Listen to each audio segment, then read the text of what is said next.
So, but at least we're starting right on time, so thank God for that. Yes. Hello, everyone. Hi, Mabel Simon. Hello. Hello. Hello. So good evening, everyone. We just jump right into it, and I would start off saying good evening, and here we start. So my name is Duntan West. I'm a health coach. I look at people holistically, just at their well-being, and our mission. I run a company called Refreshed Healthy Living, and our mission is to make sure we get the next person healthy. And when we say healthy, we're not just looking at your health as in medical health. We're looking at you holistically, mental health, physical health, relationship, career, spirituality, and in the past, before COVID, we would have like a day out where we can get people to come and join us to have a free medical day, and we get speakers to come and talk on different things: career, money, being financially healthy, spiritually healthy, career healthy. But with COVID and we not having been able to gather that many people, we decided that we can still reach people through IG, and this will be on the YouTube page as well later on in the week, if not tonight.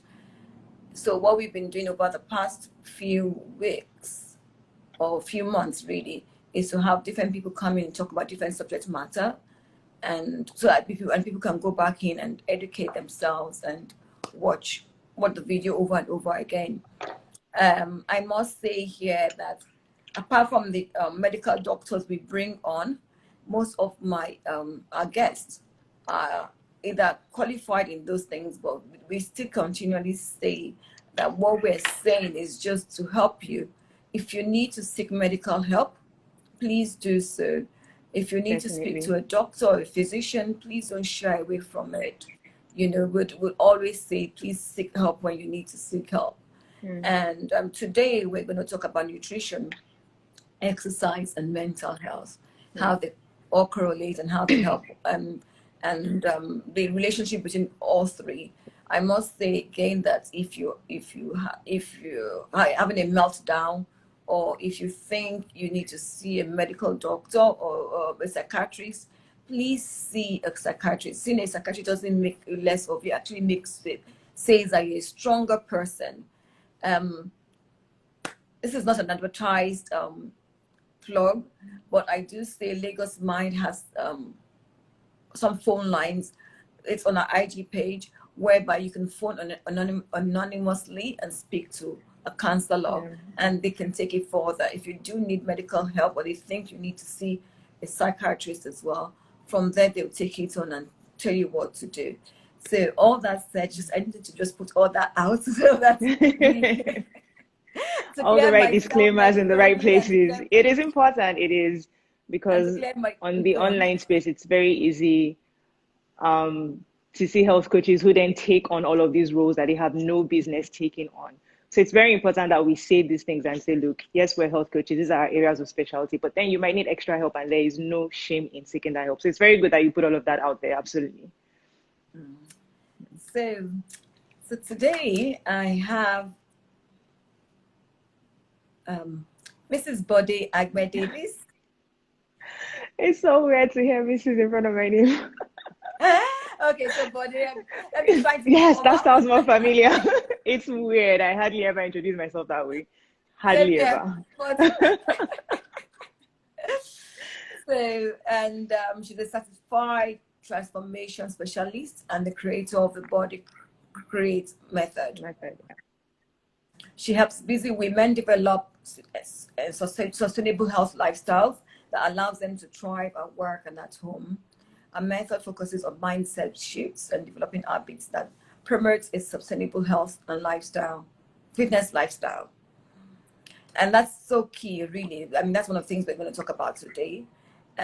So she likes dancing. So if you do join our class, so you might just see her just dancing spontaneously in one of our classes. So she's fun. She likes cycling, roller skating, and playing games. So welcome, Bode. Welcome, and thank you for taking this on. Thank you for giving up your time. I mean, we really do appreciate. We really do appreciate your time. Today we're going to share about nutrition, exercise, and mental health. Yeah. And I really think it's such a very key area most people don't talk about, and especially nutrition. And we are what we eat. Bode and I were having a discussion yesterday, even though we're both health coaches. There are different approaches, but the bottom line is that at least we both agree that we don't prescribe diets, and we prescribe lifestyle.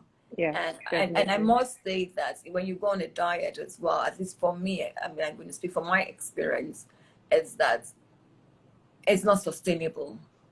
So I used to be a very, very, very, very, very, very bad eater, a very extremely bad eater, until I fell ill. And I'm sure I've said this story several times, but the doctor said to me, the consultant then said to me that they would take me off my meds, and I would use food to look after to nourish my body and get better.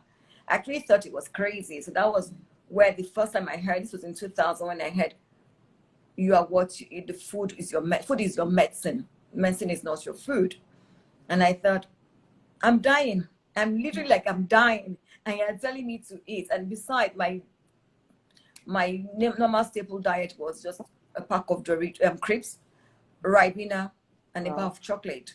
And I was, anyone that knows me knows I'm very hyper, I'm very active, I don't sit still. So I had a lot of energy, but I could nurse a pack of small box of Ribena. I couldn't take that for the whole day, just be sipping at it. And, so I had a very, very bad diet, extremely bad diet. But then when I started eating, I started getting better. I started taking my fruits and veg. I was doing a lot of juicing and smoothies, and that really healed my body. I thought, okay, that was it. 2 years down the line again, I caught another disease. I caught bronchitis, and it was quite bad because I'd had a lung issue. I had TB. It affected my lungs and everything with pneumonia. And so with the bronchitis, they were a bit concerned again that what was going on. But then I saw a doctor, and she said to me, so I'd read up of, thank God for internet. So I'd gone to I'd become a doctor, really. So I'd read up about bronchitis. Well, when I knew, I was trying to find out what was wrong with me. And then the signs were saying bronchitis. And then by the time I saw the doctor, she said it was bronchitis as well. And of course, I'd read that you take antibiotics, this and that. And she was a bit concerned that, look, I'd had too much medication in my system. So we're not going to use medication to heal my body. We're going to use food and exercise and, And again, I thought, no, this is not another crazy doctor, another crazy GP I'm seeing, But 7 days after, I was better. Right. And all I did was she told me how to do my chicken broth, and that was all I was drinking. And she kept on saying, you have to sleep, you have to sleep, you have to sleep. So if you've missed our discussion on sleep, please go back to our IG page or YouTube page, Refreshed Healthy Living, and look at that episode on sleep. I thought sleep was for the lazy man until I knew better. So today we have Bode, who is I'm going to keep quiet. I'm not going to say Well, we will have a discussion. We're going to have a discussion. Yeah. So we're going to start off with Bode. Bode, please introduce yourself. Tell us what you do. Oh, okay. I think you did that well already. Yes. So, that was the formal one. Now, the formal one. Okay. So my name is Bode Agbe-Davies. I help women, especially busy women, right, develop a healthy lifestyle. So I help them do that so that they can thrive at work. So like you were saying, right, you had this diet and you were hyper and you had a lot of energy and you thought everything was good. The funny thing is a lot of us don't know that we're actually just functioning and not thriving until we then get to a situation where we're sick. Because even when we are not thriving, the body will move, right? We will get it to do the things we want it to do, even if we're not functioning optimally. And as long as we can do the basic things, we think we're fine. But there's a difference between fine and actually thriving. And so my thing is to help women thrive by taking care of themselves, mind, meals, movement, especially those three areas, so they can feel better at work, at home, show up for themselves 100 and show up for their work and their family and all the other things they need to do. So it is beyond weight loss, right? I do offer programs that are about weight loss, but it's beyond that. Weight loss is but a short-term goal. The overall goal is actually health, wellness, and lifestyle. In a nutshell, that's what I do. Fantastic. So how do you do this? What do you use? What are the basic things that you use that a layman can just grab and just do? So the first thing is like mindset, right? It's helping people change their mindset about their health and the way they see their body. So most people want to lose weight, just want a diet plan. They just want to cut out everything, lose weight fast. There's so many mental blocks that actually even stop people from losing weight or being consistent with their journeys that they don't even realize. So the first thing is always mindset. It is changing people's minds from weight loss being the sole goal to helping them understand that it's about your health, from helping them see the mental blocks that are actually stopping them from losing weight and doing the things that they want to do and living that healthy lifestyle. So for example, one very common mental block, especially for women, especially for mothers, is this is how we are in my family. This is how we look. After we have had children, we are just like this. We're just big. We're just big. My auntie, my mom, everybody, they were all slim, and this is just, it doesn't matter what I eat. This is just the way we are. It is a mindset block. It is something Go on. You're going to say. It is something, yeah. Go on. It's something we imbibe from childhood, from our environment and the things we saw around us. So it became our beliefs without us knowing that it doesn't have to be that way. And this mindset is not just about losing weight as well. No, it's not. I'm underweight. I've been underweight all my life. And talking about mindset, I just thought I could never put on weight. So for me, I'm not going to say my weight here because I don't want anybody coming for me. But since I became a health coach and I realized that, okay, yes, I'm underweight, but there are things I can do to get exactly. They're too big. Two of them, being underweight and being overweight, are two dangerous things that you really don't want to even get into. Exactly. And I believe that apart from that, I was underweight. It was difficult for me to fight diseases and infections and whatnot. But when I stopped thinking that way and started thinking, okay, I need to just nourish my body, I felt much better. And gradually, I've been putting on weight. I have a goal I want to get to. If I do get to that way, I think I'll have a party. I've never in my life been that weight, but I'm nearing it. I'm nearing it now. Someone said, say your weight. I know, say your weight. But you see, the funny thing is the weight thing is actually also another mindset block. Exactly. Right. So it's a mindset block too, because I see a lot of women who come to me and say, my goal weight is 60 kilograms, right? And these women have no business weighing 60 kilograms. A friend of mine says 60 kilograms is the weight of your head and your organs. We haven't even calculated. So the weight thing is also something that stops people from actually achieving optimal health, because if they don't hit a number that is unrealistic for them, which they don't realize is unrealistic for them, they then think there is no point. So I always use myself as an example. Right now I weigh 73 kilograms, but I am a size 8/10. Okay. I am 5'9", so height plays a role. I strength train, I lift weight, so there's some lean muscle mass going on there, plus bone density going on there. So when I tell people I'm 73, people don't expect somebody who wears a size 10 to weigh 73, they expect 65 kilograms. And so that's another mental block right there, because in setting those unrealistic goals and not being able to shift and change the way you see things, you're going to think if you don't hit a particular number, then there's no point. True. But and well said as well. And I keep on saying the other side because I'm very skinny. And I think the heaviest I've been in my life, should I say this? Only if you're comfortable. If you're no, not, I'm you don't have comfortable. to. So I'm usually 45 kg, really. Oh, wow. So I'm really like underweight. I'm usually 45 kg. The heaviest I've been has been 47.5. Wow. In my whole life, and I'm 52 in a few weeks. Wow. So for me, I know I had that mindset that, oh, I can never put on weight, So when the day I saw 47.5 on the scale, I I was can like, imagine you were thrilled. yes. For me, I was like, yes. So my ideal, well, I'm trying to get to 50 kg. I pray so. So,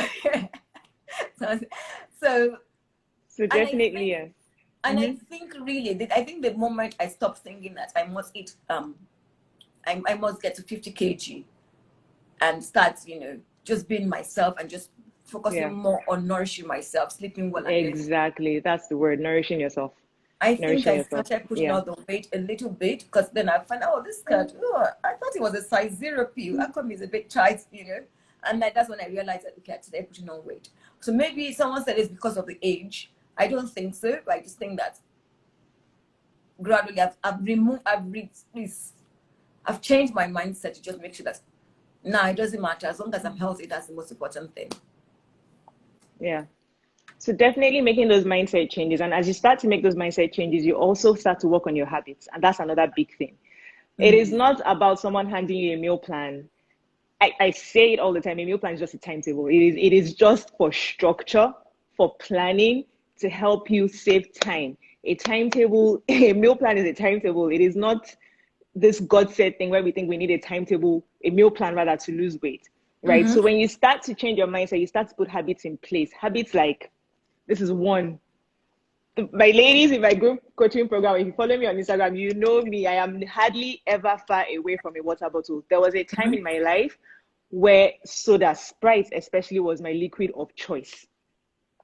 I hardly drank water. My face was dark and I was all pimpled out and all of that. One of the ways that I transitioned was by always having a water bottle next to me. So it is not by trying to force yourself to drink 4 gallons of water or whatever.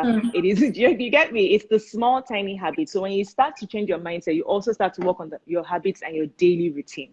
So mindset and habits, those things are very important. So that's one of the ways that I help people do that, live that lifestyle sustainably. The second is their meals, making changes to their meals. And like you said, nourishing yourself. Yeah. Right? Because you can be on a weight loss journey. And we have seen so many weight loss plans. You can lose 10 kilograms in 2 weeks, which is not nourishing yourself at all. So you can be doing it in a very unhealthy way. You can be causing harm to your body. You can be doing damage to your hormones. Yep, true, because very true, right? Because you are eating in a way that supports rapid weight loss, but is not nourishing your body. But at the same time, when you understand very simple principles, you can be nourishing your body by eating. We talked about this yesterday. One of the meals that people think is a problem is eba.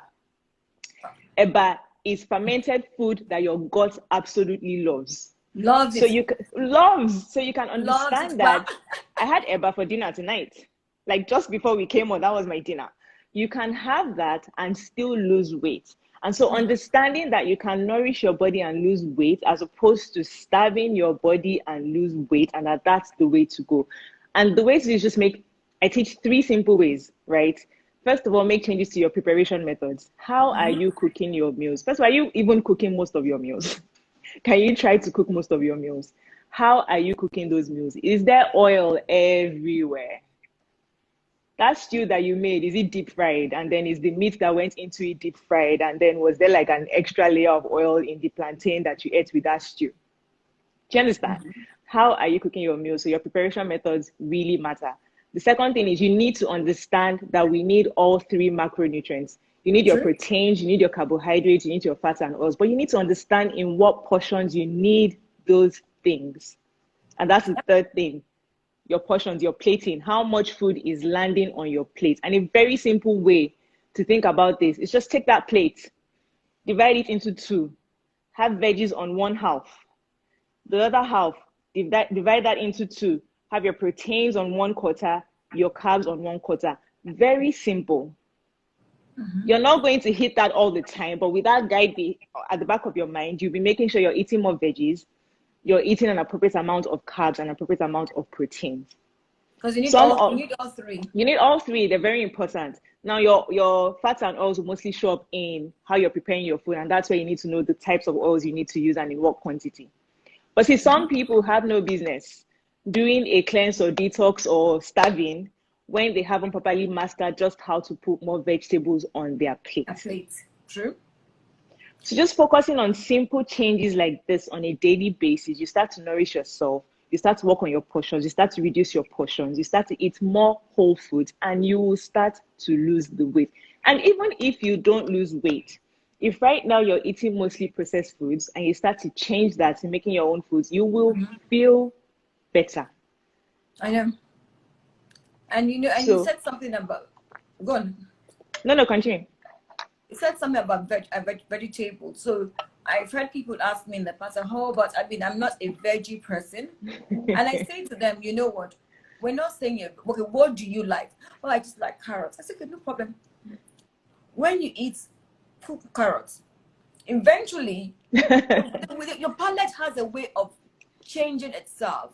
And your body is the most intelligent computer in the world, because we're not programming anything, but the body is telling you what they need.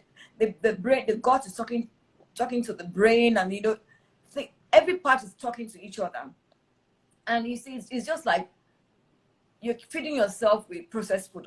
All of a sudden, you start adding vegetables, and your body say, "Oh wow, I feel alive! Oh wow, now we're getting it."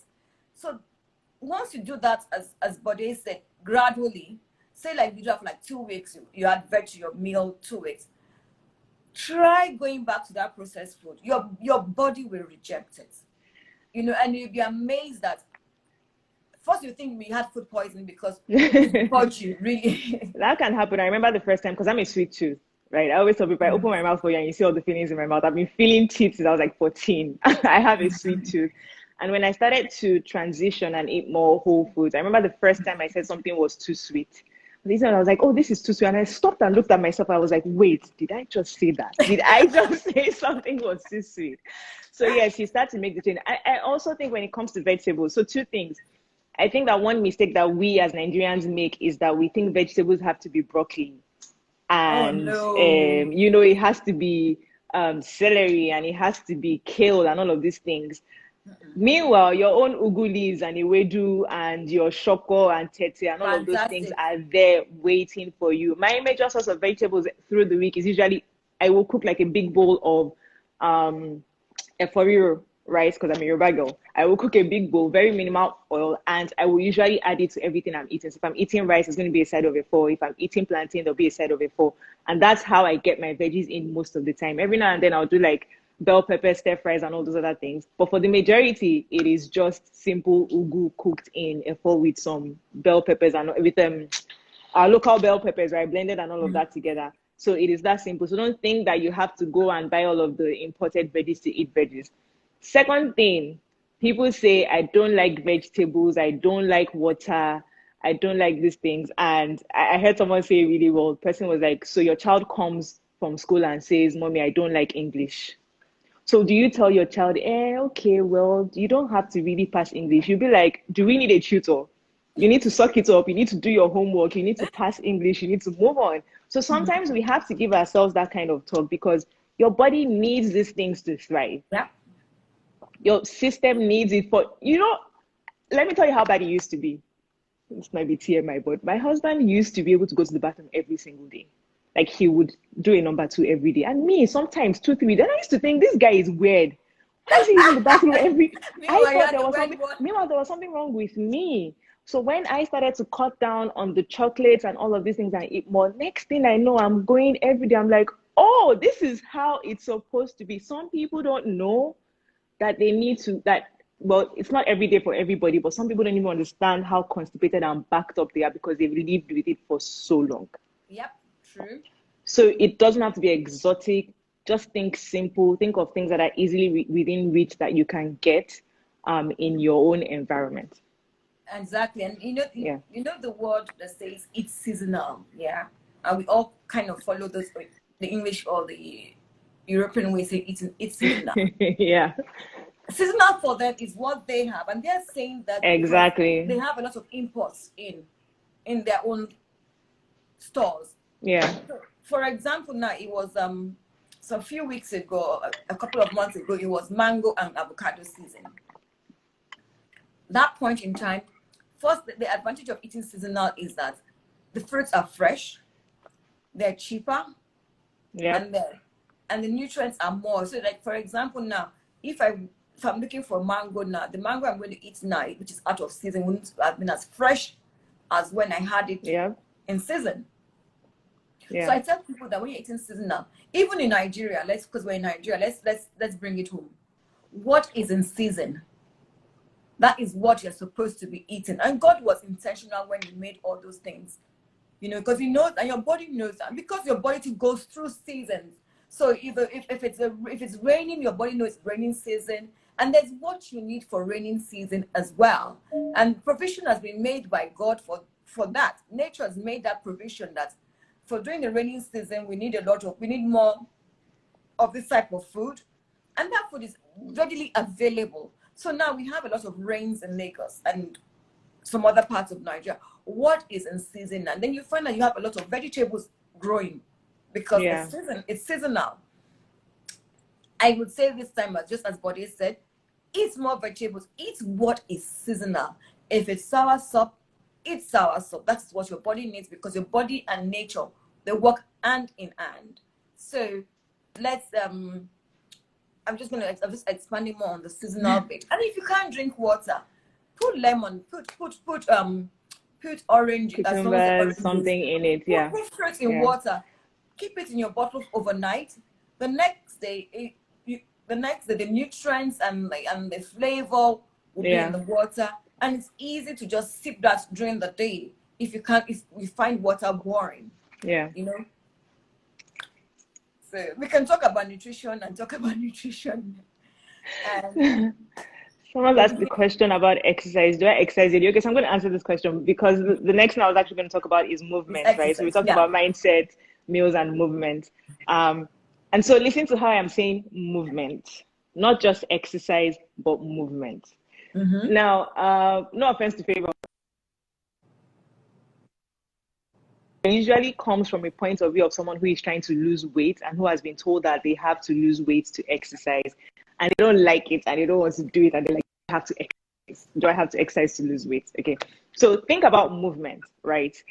Think about movement. There's three types of movement. When it comes to movement, then there's exercise. Now, when it comes to exercise, you don't think about three types of exercise. You don't think about the one that we know the most, which is your cardiovascular exercise. So you're jogging, you're running, you're walking, all of those kind of exercises. Then there is strength training, which women don't like to hear, right? The weightlifting part of it, which is also actually very important. And the third one is mobility. So you know all those stretches when you just do like a yoga or stretch workout where you stretch out your muscles, you work on your mobility, because mobility, exactly, that's something we start to lose as we age, and we spend so much time sitting, you know, we lose all of those things. So you want to think about incorporating those three things into your routine. Cardio, strength, and mobility. Cardio is great for your heart health. It is great for your cardiopulmonary system, circulation, breathing, for you to use your organs more effectively in carrying out their daily activities. Cardio is fantastic for that. Strength training. Muscle mass is something we start to lose. We all have muscles. So when women say, I don't want muscles, you have muscles. It's part of your anatomy. You have it. Even I have muscles. Everybody has muscles. As we age, we start to lose muscle mass. It is a natural thing that happens, right? One of the things that strength training does for you is it helps those muscles get stronger, or if your goal is for the muscles to get bigger, it helps them get bigger. But it also helps you get more defined. Now, muscles also help to boost your metabolism. So when women are saying, oh, my metabolism is slow, which it's not, but that's a whole nother discussion on its own, which the metabolism isn't slow, right? We'll talk about that in a minute. One of the things you can do is to build muscles, because when you build muscles, your body then needs more energy or calories to sustain those muscles, right? So if somebody who has the same stature as me same height, same weight, and all of that, and they have like less muscle mass than me, I can get away with eating more food than that person because my body naturally is going to need more energy to sustain the muscle than they will. So it's going to be easier for me to maintain my weight because of the muscle mass that I have than somebody who doesn't. In addition, I'm going to be stronger than that person. True. I'm going to be able to do more things than they can't. If I fall, because I lift weights, there's that whole bone density thing too going on. And women, as we age, we're more prone to osteoporosis. So you hear people, they came out of their bathroom, they slipped and broke a hip. And it's just not women, both men. Both men and women, right? As we age, those things start to happen. When you strength train and you lift those weights, you are strengthening your muscles and your bones. So you reduce the risk of those kind of things happening to you. Listen, strength training is one of the best things you can do if you want to age in reverse and age gracefully. It is fantastic for your body. So for all women who say, I don't want to look like a man, look at me. If I do say so myself, a beaut, right? So, beautiful. Thank you. So you are not going to look bulky, but it is fantastic for your health. Now, when it comes to metabolism, people usually say, oh, my metabolism has slowed down. There's a new study that came out, I think August this year, very extensive research that was done that now shows that between the age 20 and age 60, our metabolism does not change. It is the same. True. Right? But as women, during that age, especially if we've had children, what we start to see is that we're adding weight to now say that our metabolism is slow. Right? Because they're not moving. Exactly. If you look at lifestyle has changed because when we were younger and in university, we would walk around campus, we would hop on the bus, even brain activities, studying for exams, all of those things were burning up energy, we would do chores and all of those things. Now, we're older, we have climbed up the social ladder, we have more money, there's washing machine, maybe we have 3 or 4 domestic staff plus children who run errands for us. The driver drops us right in front of the door to the office. We sit all day. What is changed is that we are hardly moving throughout the day. Exactly. And that is what is causing, in addition, obviously, to diet and all of those things. And that's what causes the slow metabolism, as we put it. So movement is very essential for your metabolism, for your health, not just weight loss. You can lose weight without exercise. Let me say that. You can lose weight without running or jogging or doing anything. You can. The key to weight loss is nutrition, not even exercise. Exactly. Right? And let me give you an example. You might have seen somebody at the gym or somewhere who Monday to Friday, this woman shows up. She's at the gym for 2 hours, dedicated, first in, last out, but nothing has changed. She's stronger. I have one in my house. I hope it's not on yet. So she's feeling stronger. Exercising, and I'm like, she's feeling stronger, or he's feeling stronger, but the body is not changing. The weight isn't coming off because they haven't changed their nutrition. And some people in their minds have changed their nutrition. Here's what I mean. They are on a very unrealistic meal plan where Monday to Friday, essentially they are starving. It is 1 egg in the morning, 2 cucumbers for lunch, and then a salad for dinner. But they are doing it, but they are doing green tea. When you're hungry, just drink green tea. Look, he said I'm on. But they're sticking to this unrealistic meal plan Monday to Friday because #body goals. So in their mind, they are doing the diet thing. But then what happens Saturday, Friday evening, Saturday and Sunday? It's a cheat meal that turns into a cheat weekend. So it's a cheat meal. It is a cheat meal that turns into a cheat weekend. So we unleash the pizzas, the ice cream, the small chops, all during that week. The name it. Exactly, because we think we have followed this meal plan Monday to Friday, and so nothing changes, right? So you don't have to exercise to lose weight. Exercise is for your health. We've talked about bone density, muscle mass, the way you feel. I was watching. No, I'm not saying no more exercise. Oh, I exercise 5 days a week. I do very structured exercise Monday, Tuesday, Wednesday, Thursday, Friday, and I try to hit 7K steps on those days as well. Saturday and Sundays are a bit more chill for me, but I try to get some movement in. So please, you exercise for your health. I was watching a movie recently, a movie from my childhood. It's called Legally Blonde. If you're an 80s baby, you probably remember it. And there was a part where she said, exercise gives you endorphins. Endorphins make you happy. Happy people don't kill their husbands, right? They just don't. Exercise is for your mental health. It is for your physical health. You are happy. You feel confident. You feel less tired. Listen, a lot of people complain of being tired every day. I just don't have energy. I'm tired all the time. It's a vicious cycle. You are tired because you don't exercise and you don't move. The less you move, the more tired you feel, right? So you are trapped. You are trapped in this. So people say, oh, I don't have the energy to exercise. But you don't have the energy to exercise because you don't exercise. You don't have the energy to move because you don't move.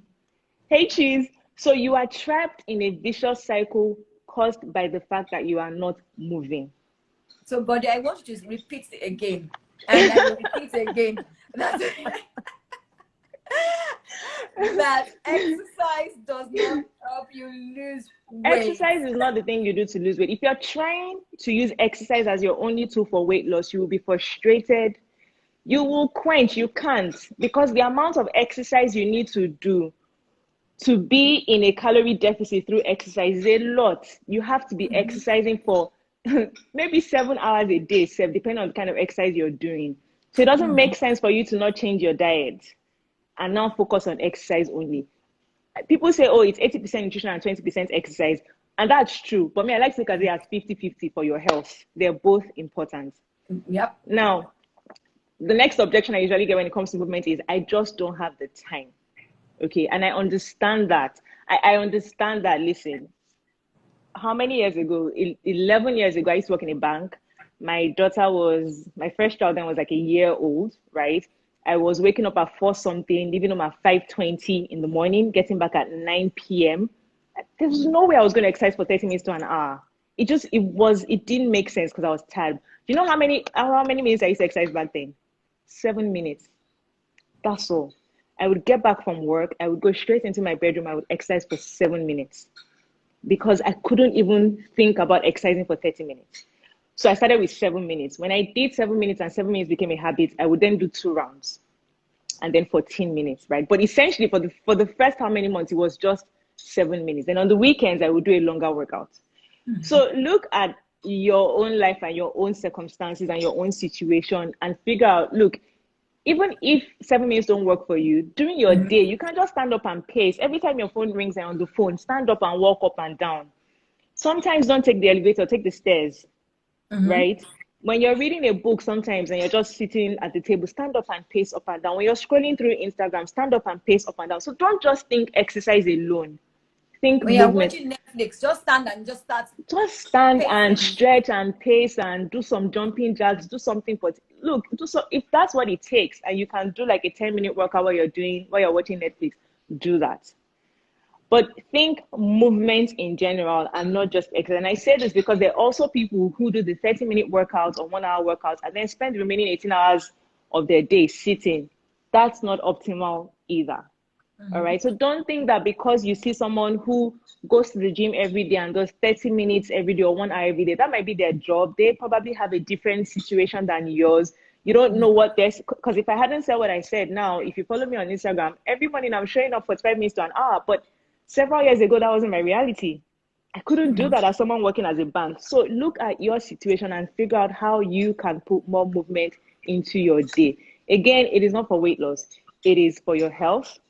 Mental, physical. There's research that shows that people who exercise more and even diet, there's research now showing that people who nourish their bodies, right, through more wholesome diet are less likely to have depression. Yep. Now, you whether this is, it might not necessarily be, how they say, correlation isn't causation, right? So the fact that you're eating, if a person isn't eating healthy, doesn't necessarily mean that's the cause of their depression. But here's what I noticed. A person who takes time to nourish themselves is also going to take time to make sure they're getting enough sleep. it might not happen at the same time, but these habits tend to have a way to stack up month after month, year after year. So someone who is purposely nourishing themselves through food, eating mostly whole foods, is also going to try to make sure they're drinking more water, is also going to try to make sure they're moving, is also going to try to make sure that they're sleeping. And when you start to do all of these things, you're taking care of your mental health, and you're going to be less at risk of having depression and anxiety and all of those things. Yeah. So these habits, they add on. Yeah. Somebody How asked, how can I count calories? I am not a fan of counting calories personally. I don't teach calorie counting. Same here. Personally, I don't. No, I agree. I don't as well. I look at nutrition. Exactly. What nutrients are you putting into your body? Exactly. That's what I do. So what I use, like I explained, is the 3 Ps: your preparation method, your macronutrient portions, and how much food lands on your plate. That's what I use. But if you want to count calories, there are things like MyFitnessPal that can help you. But you have to understand that a lot of those apps are not made for Nigerians. So our Nigerian meals don't really work well on those kind of apps. You might need to buy a scale, weigh your food. Again, I'm not a fan. I teach you how to be aware of what foods are more calorie dense than others, so that you understand how much of those foods you want to put into your diet and how. Okay. So I'm just personally not a fan, but I know there's some accounts on Instagram that teach that if you look into that. But know that you don't have to count calories to lose weight. Exactly. Okay. If you go to my page, you will see picture after picture after picture of women who have lost weight, not a single calorie counted. All right. So I'm not a fan. I'm not a fan at all. I'm on that school of thought as well. I don't look at your calories. I look at your nutrients. What nutrients are you putting into your body? And as I said to you, your body tells you when it's had enough. Tells you. I mean, let's even look at it. Once we are eating, our body tells us when we're full. But our mind says to us that because our parents, when we're growing up, I don't know if that happened. This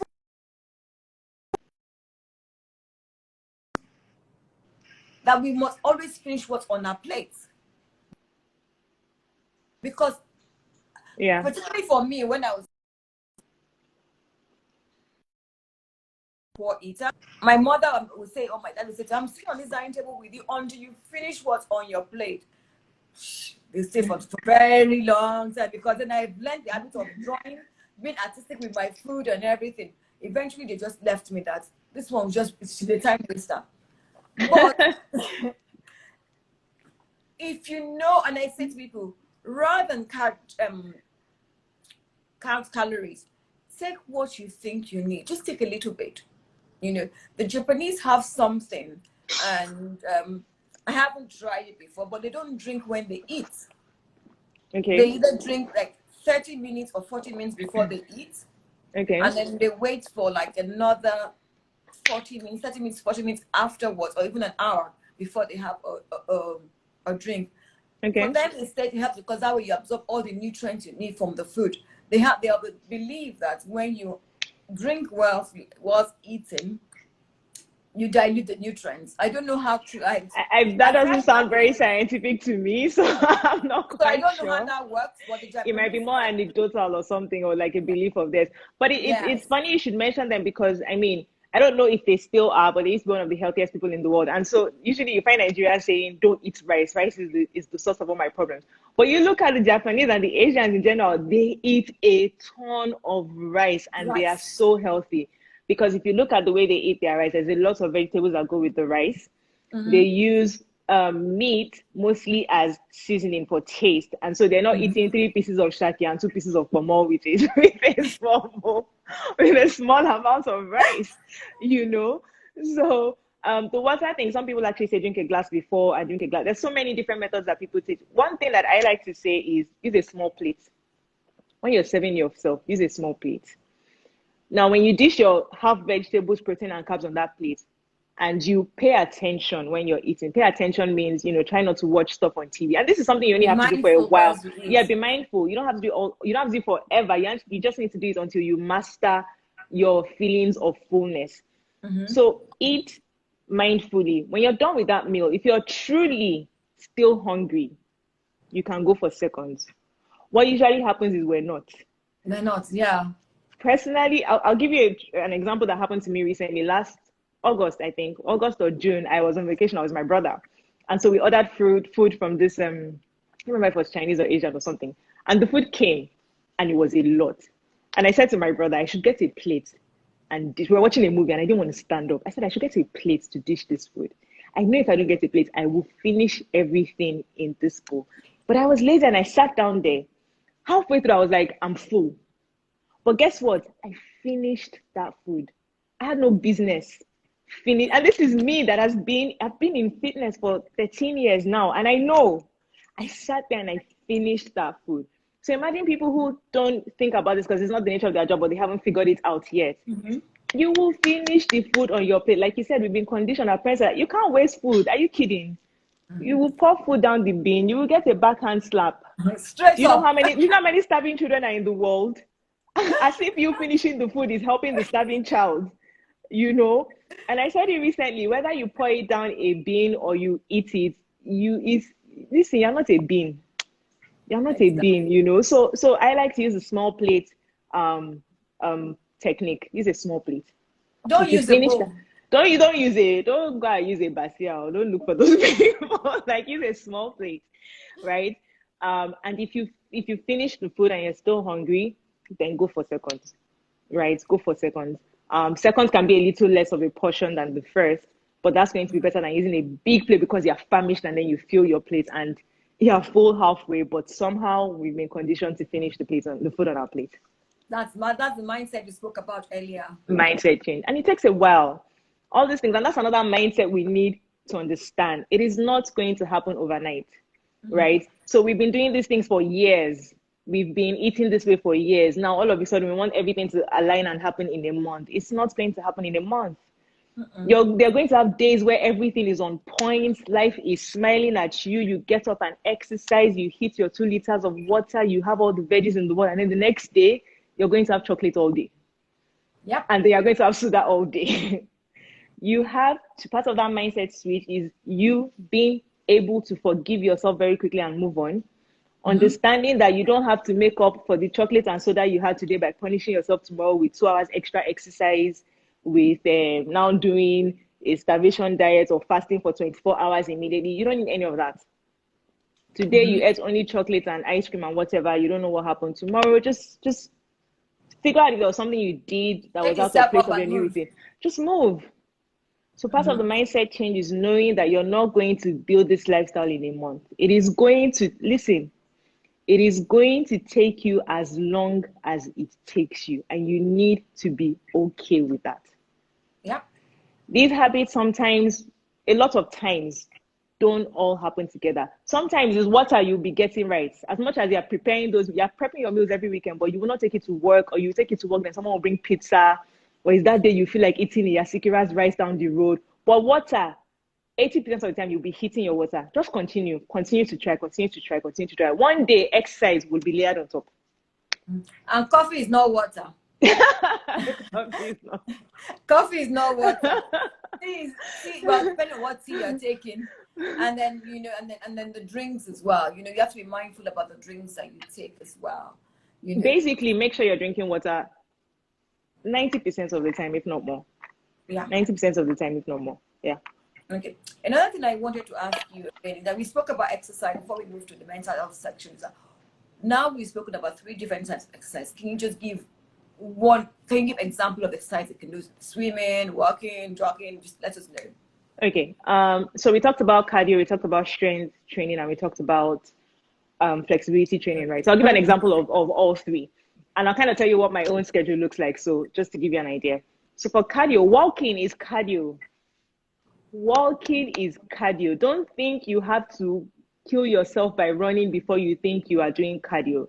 So some people have issues with their knees or ankles. They can't really handle impact. Some people just enjoy walking. So don't think that don't think that you have to run. If you enjoy running, or maybe every now and then you just want to challenge yourself and run it, so that's fine. But honestly, you can walk every day as part of your cardio. Walking, cycling, swimming, dance workouts. There's so many dance workouts on YouTube that you can use for cardio. Basically, anything that gets your heart, exactly is a form of cardio workout. So when you're walking, swing your arms. I'm a fan of doing that. I would swing my arms. I would vary my intensity. I would power walk sometimes. And another cardio that I like is climbing up and down, going up and down the staircase in my house. I will do that for 30. Try that for 30 minutes. Don't even run. Just if you have stairs in your house, just go up and down, swinging your arms, walking for 30 minutes. You will want to die. So don't think that until you are in some crazy aerobics class. And if you love that, because there's some, I like boxing for cardio too. That's the only form of like high intensity cardio that I like, boxing. I love that. But you don't have to do that before you're doing cardio. Again, it can be walking, it can be fast walking, it can be jogging, it can be cycling, it can be any of those things. Now, strength training is strength training, right? Essentially, it's you lifting weights. If you have no idea what to do, you need to find a coach who can take you through.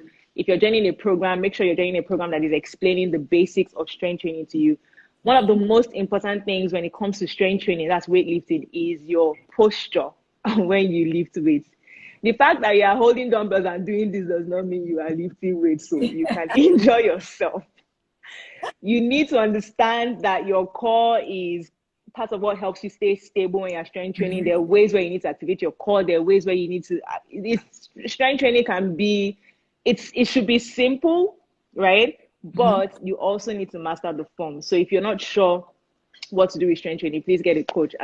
If you don't have equipment, dumbbells and stuff, you can start with body weights. So things like push-ups, planks, squats without weights and things like that. But even when you're not using weights, make sure your form, it is very, yes, your form is very important while doing strength training. Absolutely important. So make sure you get that one right. Now, the third is mobility, stretches, right? I absolutely love yoga. Yoga is fantastic for that. And sometimes when I talk about yoga, people are like, but Christians should not be doing yoga.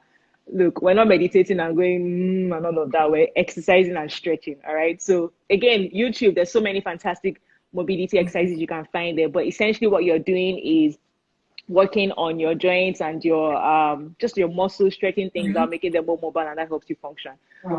So an example of what my schedule looks like, with strength training, you also have to understand that you don't want to work the same muscles back to back, right? So on Monday, I work my legs. On Tuesdays, I work my upper body, but not all of the muscles of my upper body, but upper body, right?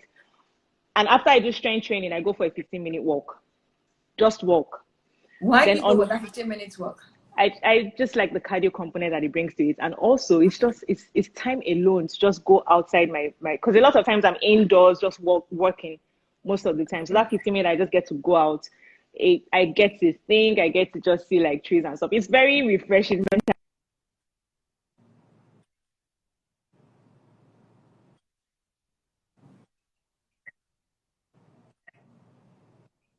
Oh, I'm losing you. You're freezing, buddy. Again. Sorry, you're losing me. Can you hear me? Can you hear me now? Yeah. I think your internet is. Can you hear me now? Or is it my internet? I don't know, but can you hear me now? I can hear you now. So let's start again from your routine, from when I asked the question about why do you go for a walk? Okay, so I was saying Monday, I will do lower body on Monday. Sorry? Okay. No, I said go now we can hear you. Okay, yeah. Did you hear what I said about why I go for walks? Yes, I did hear. Yeah. So the Tuesday upper body, Wednesday would be just stretch, just mobility and a walk. Thursday I will hit lower body.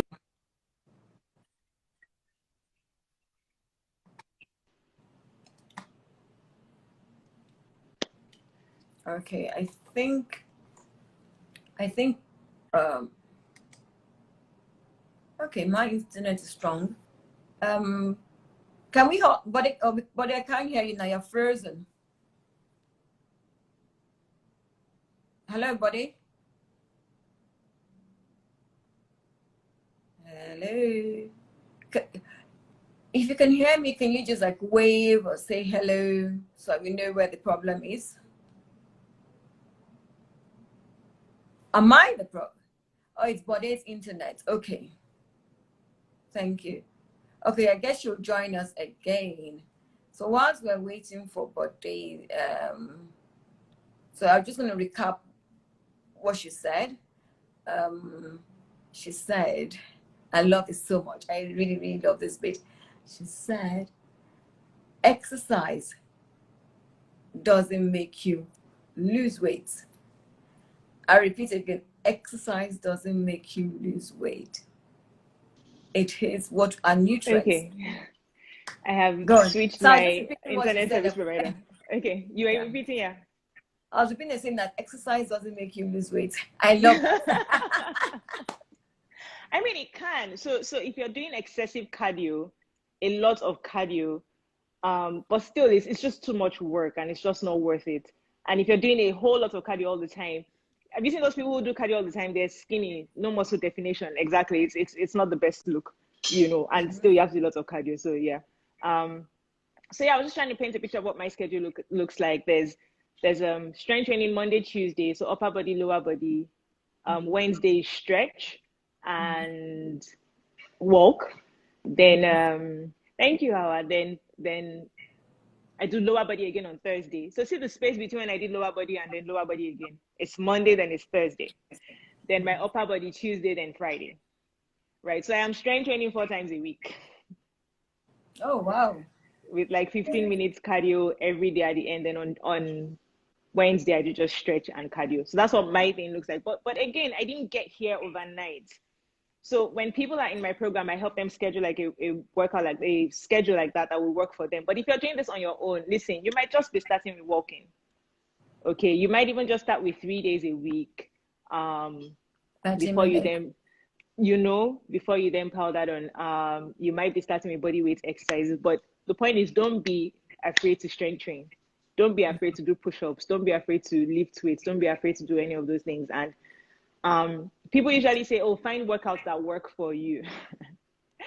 And I just have I have a different way of looking at that, right? So if your goal is to be toned, and when women listen, when you say you want to be toned, what you mean is you want to put on muscle. Toned is muscle, right? That toned look, that definition that you get is from strength training. Okay, so if that is your goal, but what you like to do is walk, walking is fine. You just heard me say I walk like every day, but walking is not going to get you toned. So as much as I'm a fan of doing the kind of exercise that you love, especially if it's just to get into the habit of making sure you're exercising consistently or at least, 45 times a week, eventually you need to add on other things. And for women, I cannot overemphasize, strength training is going to be a game changer for you. Even me, I need to start doing strength training because I do a lot of working, but I don't do a lot of strength training. I hardly even do any strength training at all. It's going to be a game changer for you. If you have issues with like your back or stuff like that, you might need to work with a physio. But if there's nothing wrong, please, strength training, add it, right? So I'm a fan of, yes, find what you love, but what you love might not be in line with your goals. Exactly. So I don't like to look at just the what, right? So people say do what you love or do the exercise that you love. I also like to find joy in why you do it, how you do it, or when you do it. So listen, as much as I do strength training, I don't love it. I don't wake up in the morning thinking, yes, strength training. More often than not, I'm like, oh, I have to go work out again, right? But I love why I do it.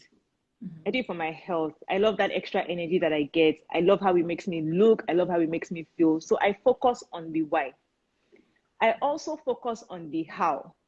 The how is when I'm doing the workout, sometimes, you get that extra pump of energy, that there's a little dance I do in between and it's fun and I love the how while I'm doing it.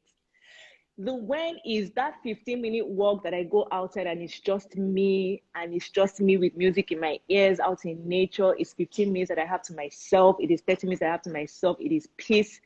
The when, there is joy for me in the when. So if you don't love the what, which a lot of us, exercise is hard work. Even when you love it, it's hard work, right? If you don't love the what, that's fine. Find joy in the why, the how, and the when. The how for you might even just be how you set up your little area in the house to work out. Maybe you have like a little, candle somewhere in the corner. You have some cute yoga mat somewhere. You have some cute outfit that you put on Find joy You're looking in those sexy. things. You know, find joy in those things, okay? So try to incorporate strength training if you don't already. Try to incorporate mobility. Very, very important that you incorporate all 3 types of exercises into your routine as much as you can. Cool. Okay, so our if you look on our IG page, Bode's handle is there already. So if you go back to our IG page, this IG page, which refreshed Healthy Living, you see Bode because we've tagged that there, so you can always tag her and follow her. It's my full name. It's Bode Agbe-Davies. No hyphen, no space, no nothing. Okay. Did you get that, Awa? Okay, so we've said all these things about exercise, nutrition. How does this relate to our mental well-being? We have mentioned it, but I just want us to just elaborate on it more, because to just break it down to say, okay, well, because let me let you talk soon. So one of the things we talked about was something like endorphins, right? That makes you happy. Sometimes when you're done exercising, you have this high, and you just feel happy. You want to burst out into a dance, and I do it sometimes, and that is part of helping your mental health. You start to feel a bit more productive. You start to feel less tired, which then leads to more mental clarity. There's something that happens to people when we're tired all the time. We have brain fatigue. Like, some things just don't come to you because you're just tired. You can't think about things, right? You're stressed all the time. When you start to exercise, you have that energy. You start to clear some of that brain fog, and you start to have more energy. Again, it is a form of self-care. Yeah. Okay, the fact that you're nourishing your body. And here's another thing, right? When we think about nourishment, we think about the heart, we think about the gut, we think about the liver. We don't think about the brain as an organ. True. The brain is an organ. So when you nourish your body, you're literally also giving your brain energy. Because guess what the brain's preferred source of energy is? It is glucose. So for all my people that are running away from that EBA and carbs, your body literally functions on carbs. It is your body's main source and most preferred source of energy. So let's just briefly mention something controversial, like the keto diet. When you go on the keto diet, just briefly, we spoke about that yesterday. Just briefly, right? When you go on the keto diet, the first week, you have this thing called the keto flu, where you just feel so lethargic, and they tell you, oh, push through. Yes, you push through and you feel okay after that. But you see that 1 week where you have that, it is your brain telling you and your body telling you, auntie, we need glucose. Okay, so think about your brain as an organ, and when you nourish it, you start to feel better. There's just more energy. And so without even going into talking about things like depression and anxiety and all of that, just the act of self-care, of giving your body what it needs, of taking care of yourself. See, there's something about exercising and then stepping out. There's that boost, there's that confidence. You're like, my skirt is looking different on me today. The glutes, they feel tighter. Everything feels in place and it feels right. When people start to tell you, oh, your skin is glowing. Listen, when a person gives me a compliment, I'm like, wait, I have to say thank you. I'm like, thank you. It does something for you. You're just happier, right? It also translates, if you have a partner, it translates in that area as well, because libido is better as well, right? Endurance is better as well. And when things are better in that aspect, who doesn't like it, So it does make everything, well, not everything. I say not everything because most things, because and we said this in the beginning, you can do all of these things and still have some kind of mental health issue, and you need to see a doctor. And there is no shame in that. If you still have something going on, you need to talk to someone, please get professional help. But there's research that actually links, exercise and nutrition to just feeling better, feeling less depressed, feeling less anxious, and all of those things. And again, like I said, it might not necessarily be that doing these things directly mean you will not be depressed. It sometimes it's just that when you do one thing, it leads to better habits in other areas. You start to sleep better. Sleep is a big one. Sleep and mental health. There's research showing that people who don't get enough sleep then end up having things like Alzheimer's and dementia in the future. Right. So again, it is. So again, like I said, you start to nourish your body, not starve it through weight loss diet. You start to nourish your body. And that act of taking care of your body through food is later going to lead to an act of taking care of body through movement. Then you think about, okay, I need to drink water. Next thing you think about sleep, and those habits just layer on and make for a more healthy being. So that's how those things can then start to affect your mental health and make you feel better, make you happy, and make you more productive, lead to mental clarity and all of those good things. And again, like I said, endorphins make you happy, and happy people don't kill their husbands. They just True. husbands. And besides, again, another thing again, it does for your. I mean, when you're mentally alert and when your brain is well nourished and exercised, or for lack of better word, just so we use the same word, you make clearer decisions. You make when you make decisions, they're not things that you regret, because your brain is sharp, your brain is active. You can act immediately, so you can. So, for example, if you have brain fog, really, the decisions you make can actually affect you down the road in your lifetime.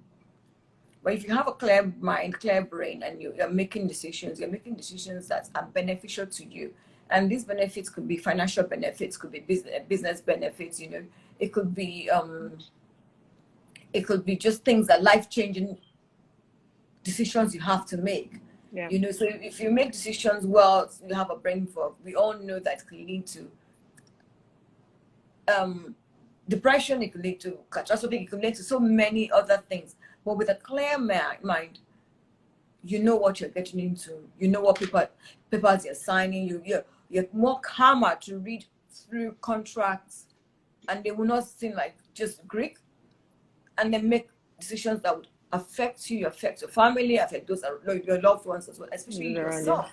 Yeah. So mental health and exercise and eating well, you can't shy away from it. If someone asks, is it possible to do strength training without going to the gym? Yes, believe it or not. Yes. I hardly go to the gym. I work out from my home. I am introverted. Hard as that might be to believe. I don't like a lot of people in my direct space. And that's what the gym is for me. I go there and it's all these people. I don't like being around people that I don't know. And people see me as this, they think I'm younger than I am. And so when I go to the gym, these buff men try to tell me what to do. And I'm like, I know what I'm doing. So I don't like to go into the gym. I mostly work out at home. I have dumbbells at home. So if you're going to do strength training at home, you can start with body weight.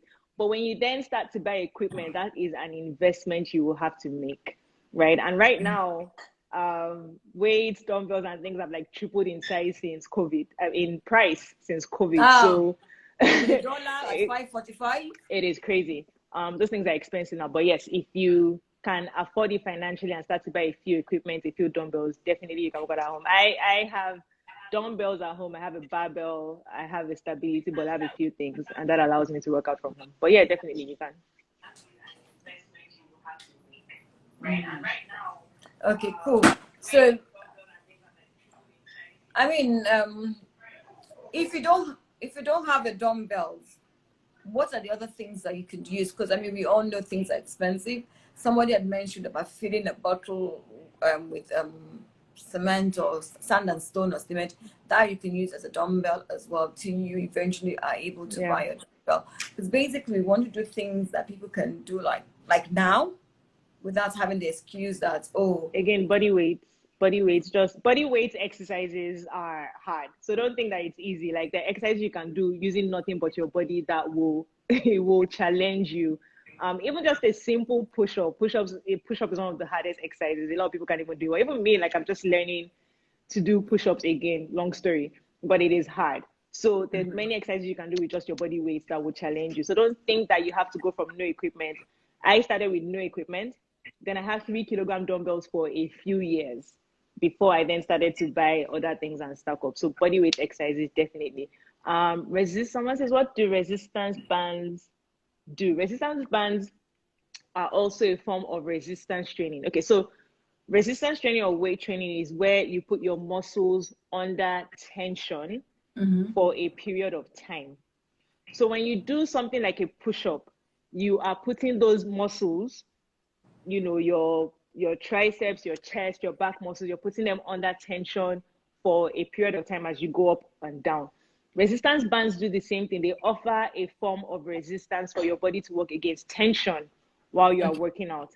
So if you were to if I were to hold resistance bands in a type of way and then pull them up to do bicep curls, my biceps are working against the resistance of the bands, and that's putting them under tension for a period of time. So resistance bands will help you with resistance training.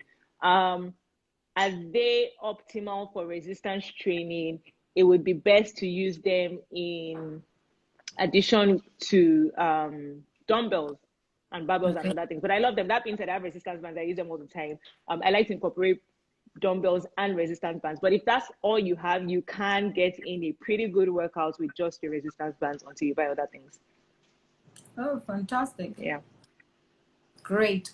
I mean, I don't, as I said, all I do is work, because I'm trying to put on weight, but and I say to people, even people say to me, well, why do you work out? Why do you're always working? I mean, you don't need to work. Do you want to kill yourself? That's the thing. So that's that mindset thing we're talking about. That mindset comes from people who think that, and it's not their fault really. It's also the fitness industry and the things we push in the way that we want to make money. So certain things are pushed. When you think that exercise is just for weight loss, that's when you ask someone, but why do you work out? You're fine, you're slim. See, there was a time I was a size 8, right? And I would run up a flight of stairs and I would be winded. One flight of stairs and I would be panting. But then people would see, they'll say, yeah, you've just remained a size 8. You have a child and you're still a size 8. But I can't run up a flight of stairs without feeling faint. So that's not optimal. And that's why you exercise, not because you look slim or because you want to look slim, but for your health. If exercise was for weight loss, with my schedule that I shared, where I'm telling you I work out 5 times a week, then I should have disappeared by now. I should have, and this is what I do. This is what I have done for years. But there was a time I actually even used to work out 7 days a week. Wow. Yeah, different types of workouts. But I used to work out 7 days a week. Now, from like last year, it's like it went from 7 to 6. Now it's 5, right? And I've been doing that for years, like 12 or 13 years. So if exercise was for weight loss, I should have disappeared. You don't stop exercising because you are now slim or because you've lost some weight. That's very true. You have to continue. You get me? And you don't start exercising because you want to lose weight. You start exercising because you want to feel better, because you don't want to feel tired all the time, because you want that mental clarity, because you want to have more energy. You want, when your kids are playing, like, mommy, come and play with us. You're not like, I'm tired later. No, you want to make those memories with them now and have the energy to keep up with them. You do it to bond, to do those activities, to feel better about yourself, to show up at work and at home and not be tired all the time.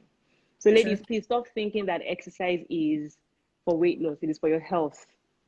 It is for your mind, physical and mental. Cool. And I mean, she keeps on saying ladies because she what she does, her focus is on women. Sorry, guys too. Yes. I'm so focused on women. I just say ladies. Yes. Men. Don't worry, we're gonna bring someone that's focused just on men. So men. But that's the thing. Men don't focus just on men. They focus on both. We're working behind this is for someone that focuses just on men. One of the reasons. So let me tell you one of the reasons why I focus on women. Usually, you find that if you can get to the women, especially if it's someone who's married or someone who's a mom, when you can get to the women, those changes tend to seep to the husband and the kids and the rest of the family. So it's one of the reasons why I kind of focus on women. So no offense to the men, this applies to you as well. Oh, it's been great having you. It's been so great. I mean, it's past an hour. We've been here for like an hour and a bit, and I've had a very good time. I hope you guys have had a good time too. Are there any questions that you want to ask Bode before we sign off for the evening? Again, I'm going to repeat it again. If you do think you need to see a medical doctor for your mental health, please do. Lagos Mind. Their number is on our IG page. Please call them. And there are people like Lagos Mind, there are people that you can talk to about the internet, and be very mindful about who you talk to again. I'd say go to a proper psychiatrist or to talk to them, And it's COVID period. We are still not out of the woods, so please mask up. I'm not going to talk about vaccine. I think you should make that decision yourself. But whatever you do, make sure that you look after yourself, your mental well-being, your physical well-being, and stay safe. we like to say thank you very much. I don't think there are any questions. No questions have come. Everybody's ailing your body, so I think we've Thank had. you, Sketch. Thank you, Cheese. These are my people. Oh, these are your people. Oh, wow. These are my people. Thank you, guys. Lots of my people on. So thank you, everyone, for joining. Thank you. Yeah. Thank you very much. Thank you for showing up. Thank you for your time. I have learned as well that I need, even though I'm skinny, I need to still do strength exercise. I'm not going to do anything exercise tomorrow, so let me not lie. That's fine. Me neither. So come Monday, I'm going to start working on my strength exercise, and just trying to make sure I'm there. And then don't the people, not the village people. Not village people. No, I don't have village people. Those are my people, not village. So the village people are actually much healthier than we are, really. They don't even have to. They don't need a gym. By the time they walk to the farm, by the time they that's right. By the time they climb the tree, by the time they walk back, by the time they eat what's from the ground, what they got from the farm, they eat from the ground, they're actually much healthier than we are. That's why they have time to be village people. The village people lifestyle. And they sleep. We don't sleep. Very important. Sleep. Yeah. Very it's important. So important as well. So thank you very much. We've had different people come on board. We've spoken about COVID and mental health for children. We've spoken about COVID and adults. We had two psychiatrists come on board to talk about that. We've spoken about the effects of bipolar and a condition during COVID, and bipolar being that you have a mental health condition doesn't mean it's a life sentence. You can still live a normal life with whatever mental health condition you have, as long as you're seeking help. We've spoken about the effect of music and mental well-being. So we've spoken about sleep. I'm trying to remember everything. We've spoken about our environment as well. What our environment does to our mental well-being. I mean, if you have a cluttered environment, I mean, your brain is going to be cluttered as well. And when we talk about detoxing as well, we're not just talking about detoxing as in physical detoxing your body, detoxing, but detoxing your friends as well. So people that don't shop for you, or people that that it's a struggle as well when you shop with them and they actually affect you mentally, detox them. So some friends you need to do away with for your own mental health. So we will talk about friends and mental health pretty soon. But thank you very much for being a part of this evening. Thank you for being on our journey, going with us on this journey to wellness. We'll be back pretty soon, and we'll be talking. We're trying to bring in a male focused a male focused coach. So for the men, we are not leaving you out. If there are topics that you think you want us to discuss or somebody you want us to bring in, please DM us at refreshed_healthy_living. We'd love to hear from you. We'd love to be part of your journey to success and wellness. And Bode, thank you so much. Thank you for having me. I had fun. Thank you. We had a lot of fun as well. This will be on IG Live almost immediately. So if you've missed it, please go back or tell people that you think should hear this. They can just come listen to it. And for those that don't have IG Live or IG, we have a YouTube page as well, a YouTube channel where all this will be on the YouTube channel. And we hope by next year we'll be able to have a live event where everybody can meet physically, and there'll be no restrictions to numbers. But thank you once again. Have a good evening. Make sure you move that body. Move. Don't just stand there. Move. Don't sit down. Move.